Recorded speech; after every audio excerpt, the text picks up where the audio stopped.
What's going on, my people? Rob Silva here with Century 21 Northeast. I am ecstatic to finally get this going and officially welcome you to the Rob Silva real estate family.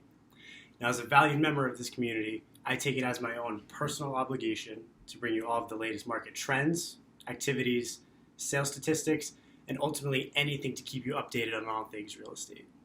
Now, with that said, let's jump into this week's update. Now, the Rhode Island and Massachusetts real estate markets are in what's called the seller's market. This is when demand for homes greatly exceeds the number of homes for sale. This results in higher sales price, better terms and conditions for sellers, and ultimately lower number of days on market prior to the home selling.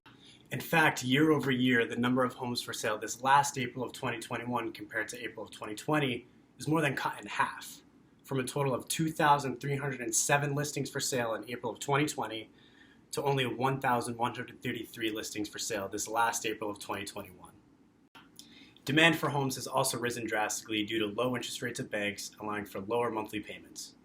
Now, another contributing factor to the increase in demand for homes is the desire to move out of urban areas and move into more suburban or rural locations. Now, with that said, we are experiencing an influx of buyers from surrounding states, including Connecticut and New York, looking to escape the big crowds associated with city living. You pair this inventory shortage with an unrelenting demand to purchase homes in Rhode Island, and you end up with the values skyrocketing.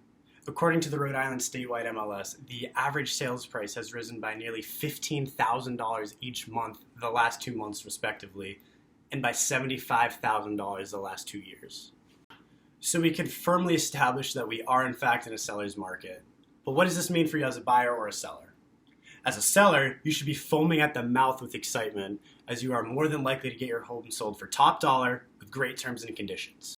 Now, if you're a buyer, it's imperative that you put your best foot forward with your offers and come prepared with proof of funds if you're buying with cash, or a pre-approval letter from your mortgage broker.